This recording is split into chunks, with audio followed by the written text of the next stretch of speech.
हमारे पास एक क्वेश्चन है नॉन ट्राइवल सॉल्यूशन के लिए। आज में क्या है क्वेश्चन में, find the value of K for which the system of equations has a non trivial solutions. अब इसमें क्या करना है, हमें तीन इक्वेशन दे रखी है, 3k-8x plus 3y plus 3z is equal to 0 और 3x plus 3k-8y plus 3z is equal to 0 और 3x plus 3y plus 3k-8z is equal to 0। ये हमें तीन इक्वेशन दे रखी है। अब हमें इन तीन इक्वेशन का यूज़ करना है और k की वैल्यू को फाइंड करना है। जो इसमें यहाँ पर k की वैल्यू दे रखी है, हमें इसको फाइंड करना है।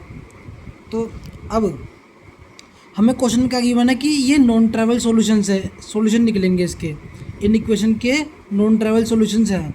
अब जब भी इक्वेशंस के नॉन ट्राइवल सॉल्यूशन होते हैं तो determinant of a matrix is equal to 0 हो जाता है। तो मतलब इसका होता है कि जब भी हम इन इक्वेशन से एक मैट्रिक्स बनाएंगे उस मैट्रिक्स का डिटर्मिनेंट 0 के बराबर होगा। तो देखो, for non trivial solutions the determinant of any matrix is equal to 0। तो ये अकॉर्डिंग टू इक्वेशंस हमने ये हमारी इक्वेशन दे रखी हैं, जो हमने इनके अकॉर्डिंग हमने क्या कर दिया है, मैट्रिक्स बना दिया इनको। अब मैट्रिक्स कैसे बनाई है, जैसे कि देखिए यहाँ पर x है, x का कोफिशिएंट क्या है k-8, तो ऐसे हमने यहाँ पर लिख दिया k-8। तो ऐसे ही यहाँ पर 3 है, 3 है यहाँ पर लिख दिया हमने कोफिशिएंट इसका ऐसे ही। ऐसे यहाँ पर z का कोफिशिएंट है 3, तो हमने यहाँ पर 3 लिख दिया। ऐसे हमने पूरी मैट्रिक्स बना ली है और उसको 0 को बराबर कर दिया है। ये मैट्रिक्स नहीं है अभी, ये डिटर्मिनेंट ऑफ मैट्रिक्स है। देखो ये यहाँ पर ये मैंने ये यूज़ करा ना, तो इसका मतलब डिटर्मिनेंट होता है। देखो ये इसका मतलब डिटर्मिनेंट, ठीक है। तो इसका डिटर्मिनेंट इस मैट्रिक्स का किसके बराबर होगा, 0। अब जब भी हम डिटर्मिनेंट को अगर हम सॉल्व कर लेंगे इसको, तो हमें k की वैल्यू मिल जाएंगी। अब इसमें 3k की वैल्यू निकलनी है, क्योंकि 3x3 की मैट्रिक्स है, तो उसमें k की वैल्यू भी 3 निकलेंगी। तो यहाँ पर कितनी वैल्यू निकलेंगी k की, 3।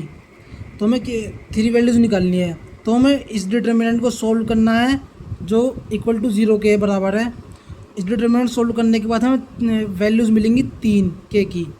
तो डिटर्मिनेंट को सोल्व कैसे करते हैं, देखिए हमारे पास डिटर्मिनेंट ऑफ मैट्रिक्स के कुछ फॉर्मूलेज होते हैं। जैसे कि अगर ट्रू कोस ट्रू की मैट्रिक्स है, जैसे ये रही ABCD मैट्रिक्स है एक, तो उसका डिटर्मिनेंट कैसे निकालेंगे हम, पहले A और D की मल्टीप्लाई करा लेंगे, फिर माइनस कर देंगे C और B से मल्टीप्लाई कराने के बाद, तो ये निकल जाएगा हमारा determinant of true cos true matrix का। अब उसके बाद डिटर्मिनेंट ऑफ 3x3 मैट्रिक्स की वो कैसे निकालते हैं, देखिए ABCDEF और GHI ये हमें एलिमेंट दे रखे हैं 3x3 मैट्रिक्स के। तो डिटर्मिनेंट से कैसे निकालते हैं, डिटर्मिनेंट देखो ऐसे निकालते हैं। ये होगा डिटर्मिनेंट, कैसे निकालेंगे, पहले A, फिर उसके बाद E और I की मल्टीप्लाई करा दो, फिर माइनस कर दो किससे, H और F की मल्टीप्लाई कराने के बाद उससे माइनस कर दो, ये रही। तो ऐसे ही फिर साइन लिखेंगे माइनस का साइन लगाया हमने, फिर लिखेंगे B के बाद D और I की मल्टीप्लाई करा देंगे और माइनस कर देंगे G और F से, ये रहा, माइनस कर दिए G और F से मल्टीप्लाई कराने के बाद, फिर लिखेंगे प्लस लगा करके C लिखेंगे, प्लस लगा कर C लिख दिया हमने। उसके बाद D और H की मल्टीप्लाई करा लेंगे और माइनस कर देंगे H और E और G की मल्टीप्लाई करने के बाद माइनस कर देंगे। तो ऐसे निकलते हैं 3x3 की मैट्रिक्स। और जो हमारे क्वेश्चन में गिवन है वो 3x3 की मैट्रिक्स ही गिवन है।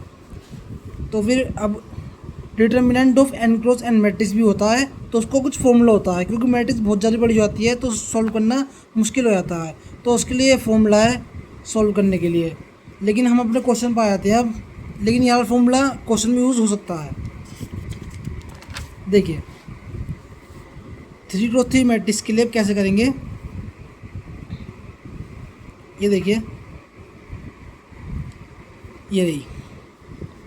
अब हमें क्या करना है, हमें इस मैट्रिक्स को सोल्व करना है, इसके डिटर्मिनेंट को सोल्व करके जो इक्वल टू 0 के बराबर है उसको सोल्व करना है इस तरीके से कि हमें डिटर्मिनेंट को ऐसे सोल्व कर देंगे ताकि हमें इजी पड़े और हमारा आंसर भी निकल जाए। हमें बस k की वैल्यू निकालनी है, ठीक है। अब k की वैल्यू निकालने के लिए हमने कुछ ऑपरेशन परफॉर्म करें इस मैट्रिक्स में, ताकि हमारी मैट्रिक्स जो है ना ईजी बन जाए। तो ईजी कैसे करिए हमने, देखो हमने कॉलम 1 में क्या करा है, column 1 plus column 2 plus column 3, column 1 में ही हमने तीनों कॉलम्स को ऐड कर दिया है। तो कैसे कर दिया, देखिए ये हमारा होगा कॉलम 1 कॉलम 2 कॉलम 3। अब तीनों कॉलम्स को जो हम ऐड करेंगे, हमने ऐड क्यों करा है, हमने ऐड इसलिए करा है ताकि ये जो हमें मिल रहा है यहाँ पर हम देखते हैं कि हमें अगर ऐड करने पे तीनों कॉलम्स एक बराबर ही हो जाएंगे क्योंकि सबकी वैल्यू सेम है, तो एक बराबर हो जाएंगे। फिर हम वहाँ से हम कॉमन निकाल लेंगे। कॉमन निकालने से हमारी एक चीज़ आसान हो जाएगी कि हमें ज़्यादा मल्टीप्लाई नहीं करना पड़ेगा और ज़्यादा कॉम्प्लेक्स नहीं बनेगी हमारी मैट्रिक्स, तो इसलिए हमने ये करा है। ठीक है, अब करते हैं इसको।